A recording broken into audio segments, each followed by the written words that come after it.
আসসালামু আলাইকুম everyone, welcome to my channel. আজকে আমি আপনাদের সঙ্গে মাত্র 5 মিনিটে তৈরি করে নেওয়া যাবে এরকম একটা সহজ আর সিম্পল রেসিপি শেয়ার করব। আজকে আমি তৈরি করব ব্রেড পিৎজা। হুটহাট যদি পিৎজা খেতে মন চায় তাহলে খুবই সামান্য কিছু উপকরণ দিয়ে আপনারা খুবই সহজে এই পিৎজাটা তৈরি করে নিতে পারবেন। এতই সহজ আর এতই মজাদার একটা রেসিপি, আপনারা চাইলে কিন্তু বাচ্চাদের টিফিন বক্সেও দিতে পারেন। আবার চাইলে সকালের নাস্তা হিসেবেও খাওয়া যেতে পারে বা বিকেলের স্ন্যাক্স হিসেবেও খাওয়া যেতে পারে। আশা করছি আমার আজকের এই রেসিপিটি আপনাদের কাছে খুব ভালো লাগবে আর সহজে লাগবে। চলুন তাহলে কথা না বাড়িয়ে চলে যাচ্ছি পুরো রেসিপিতে। ব্রেড পিৎজা তৈরি করার জন্য আমি এখানে 1 পিস ব্রেড নিয়েছি। তারপর এখানে আমি নিয়ে নিয়েছি 1 টেবিল চামচ টমেটো সস।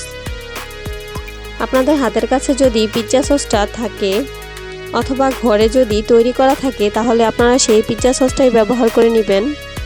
টমেটো সসগুলোকে আমি ব্রেডের উপর চারপাশে খুব ভালোভাবে ছড়িয়ে দিচ্ছি।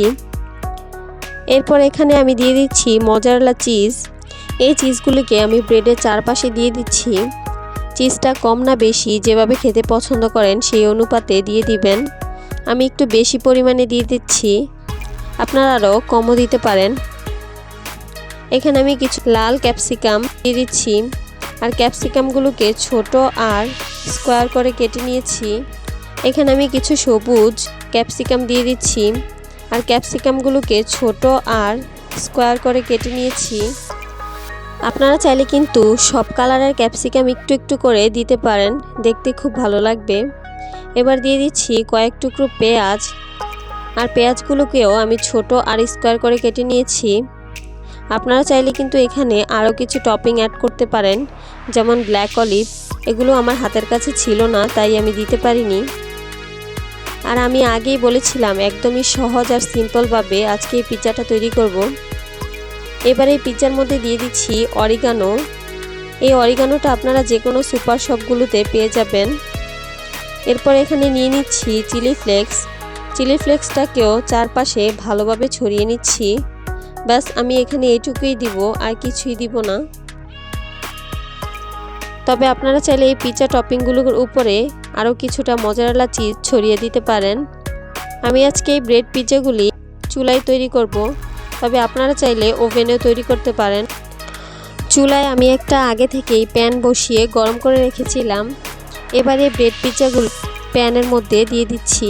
একটা ঢাকনা দিয়ে ঢেকে দিচ্ছি। চুলার হিটটা কিন্তু একদম লোতে রেখে এই পিৎজাটা তৈরি করতে হবে, তা না হলে কিন্তু এই ব্রেডগুলো নিচ থেকে পুড়ে যাবে। 4 থেকে 5 মিনিটের মধ্যেই দেখতে পারবেন চিজটা মেল্ট হয়ে গেছে, আর তখনই বুঝতে হবে ব্রেড পিৎজাটা তৈরি হয়ে গেছে। আপনারা চাইলে ওভেনে বেক করতে পারেন 180 ডিগ্রি সেলসিয়াসে মাত্র 5 মিনিটের জন্য, অথবা চিজগুলি মেল্ট হয়ে যাওয়া পর্যন্ত। দেখতেই পাচ্ছেন যে চিজগুলি মেল্ট হয়ে গেছে। ব্রেড পিৎজাটা দেখতে কিন্তু অনেক বেশি লোভনীয় হয়েছে। মনেই হচ্ছে না পিৎজাটা এত সহজে তৈরি করা হয়েছে। পিৎজাটাকে দেখেই মনে হচ্ছে খুব ঝামেলাভাবে এই পিৎজাটা তৈরি করা হয়েছে। যখন তখন পিৎজা খেতে মন চাইলে এভাবে খুব সহজে ব্রেড পিৎজা তৈরি করে নিতে পারবেন।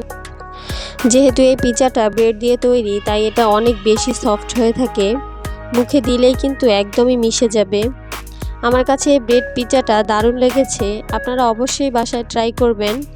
আশা করছি ছোট থেকে বড় সবাই অনেক বেশি পছন্দ করবে। ট্রাই করলে অবশ্যই আমাকে কমেন্টস করে জানাবেন। আর আমার চ্যানেলটি সাবস্ক্রাইব করবেন, পাশে থাকা বেল আইকনে ক্লিক করে রাখবেন আমার পরবর্তী ভিডিও নোটিফিকেশন সবার আগে পাওয়ার জন্য। সবাই অনেক বেশি ভালো থাকবেন। আল্লাহ হাফেজ।